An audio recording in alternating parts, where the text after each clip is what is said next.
Hey guys, this is Jack from Freedom Homestead and welcome to some campfire cooking. On today's video, we're putting together our version of some jambalaya. Now Tangi is inside putting together all the fixing for it while I get the fire started. Once we get the fire burnt down and get the coals nice and hot, we'll be able to start putting the ingredients in the pot and show you our version of some jambalaya. Hey guys, welcome back to the Freedom Homestead kitchen. Jack decided that he wanted to be the one to cook dinner, and he's going to cook it over our campfire or over our fire pit in the Dutch oven. So we are going to do jambalaya, and I'm going to get everything prepped for him. So I'm going to bring you in closer and we're going to get everything prepped. We're going to start this recipe by chopping half of a sweet bell pepper. We're also going to chop half of an onion.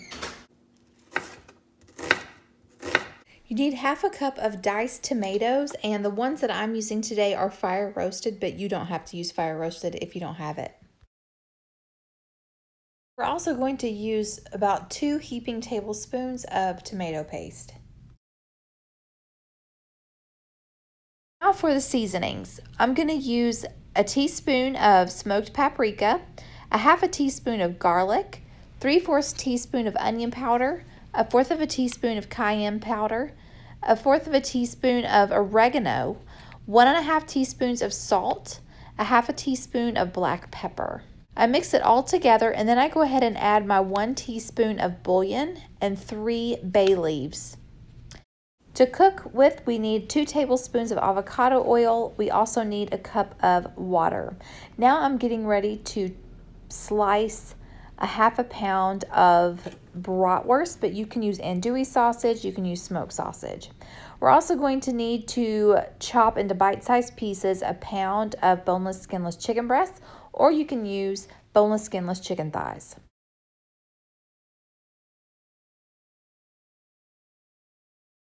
Can't have jambalaya without shrimp, so I am using the medium-sized cooked shrimp that's already been peeled and deveined, but it still has the tails on, so I'm going to go through and pinch the tails off. This is about 12 ounces. Once I get that done, it's ready to go to Jack. Alright guys, so what we got going is I've got the fire started. I've got a tripod. I got this tripod and I got a 10-inch Lodge cast iron Dutch oven. And we got this actually at a Lodge cast iron factory outlet store, and these were seconds. Evidently there was some sort of blemish on them, so they mark them down nearly half price. I can't tell there's a blemish on them, but that's just the way to go. Lodge has very reliable, good stuff. I think they've been around since the 1890s. As far as the fire, I like to have it die down just a little bit, but you can adjust this chain accordingly and get it closer to the heat or raise the Dutch oven up or down depending on how hot you want this. So we got some oil. We're going to add the oil.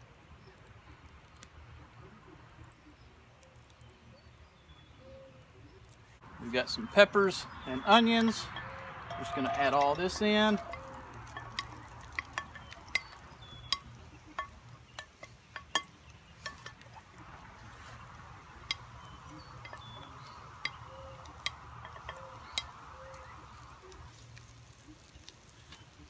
I'm going to let that start to saute a little bit.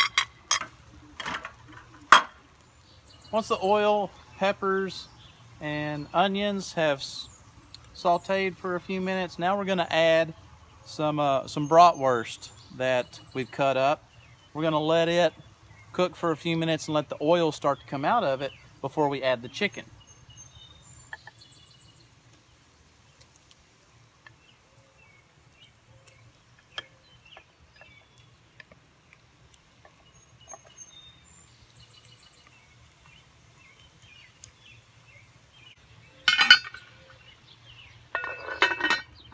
So let's give this a few minutes to cook.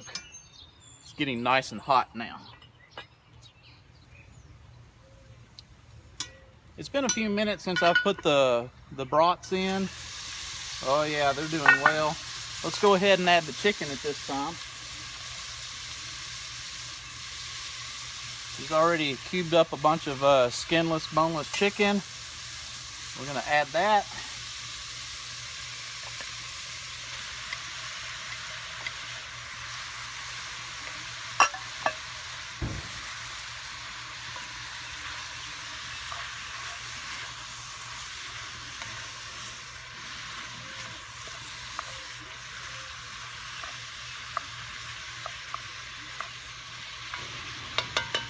And we're gonna just cover it and let it set for a few extra minutes before we add anything else. So what we're gonna do now that the chicken is starting to cook along with the brats and everything else, we're gonna add some tomatoes.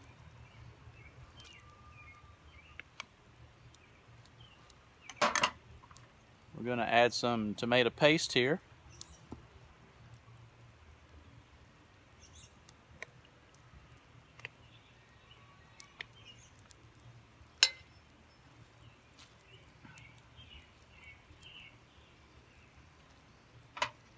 We have some seasoning that's been mixed up. We're going to add the seasoning.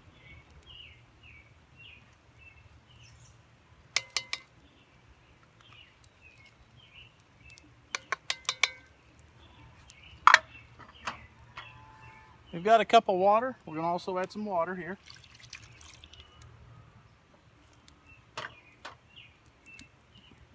I'm going to kind of stir this up, stir this in.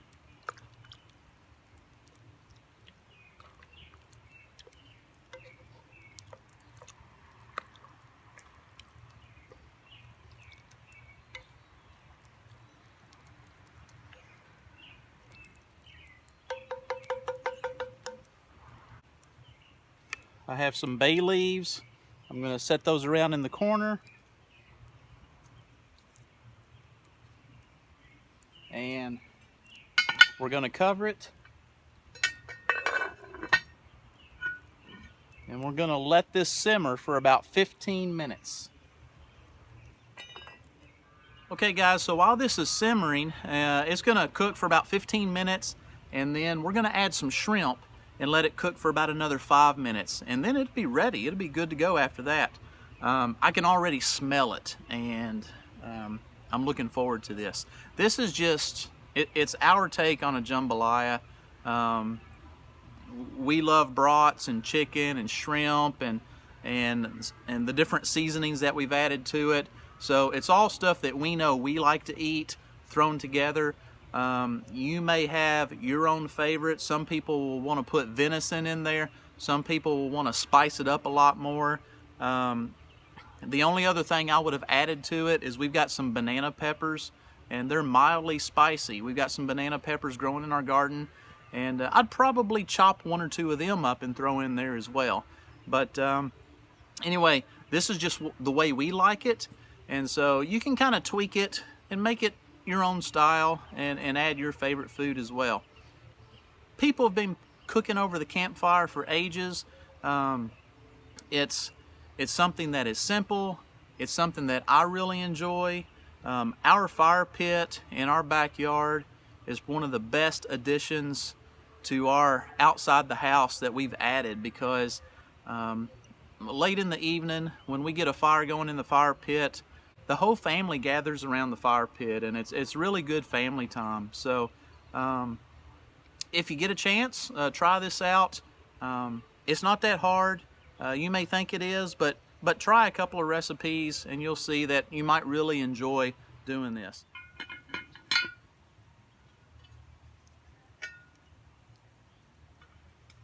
Look at that.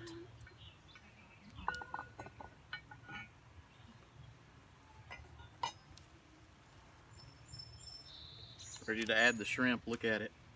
Ooh, that looks good.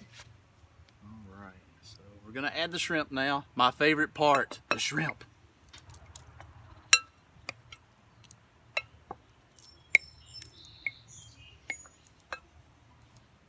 Did you get all the juices in there too? Just gonna stir this in. Oh wow, that looks so good. That looks flippin' amazing. Oh man, I gotta go finish up that rice. Alrighty. I was like, you're gonna be ready before I am.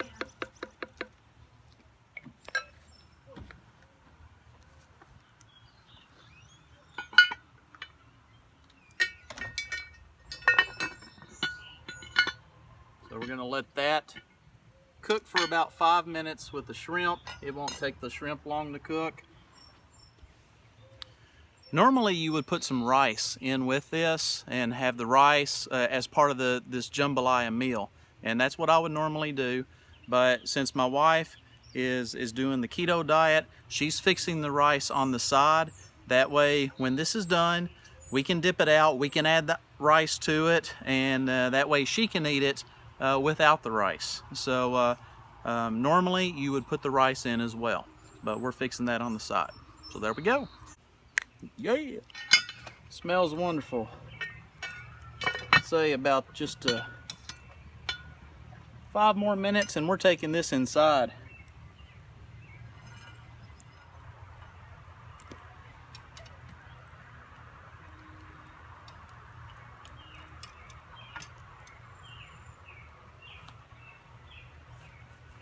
Time to bring it in and eat. Okay, so I took a little help from the grocery store, and this is actually the Zatarain's jambalaya rice.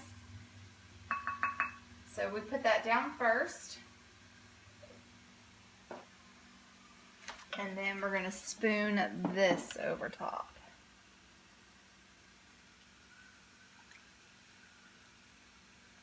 Get some juice. This is for Jack, so he gets a little bit more meat. Make sure you get some shrimp in there. Oh, there's shrimp I in like there. the shrimp. The shrimp is in there. Okay, that's probably too much. Okay, so that's it. It looks so good. Smells good too. All right, moment of truth. It looks awful hot. Take a little bite first.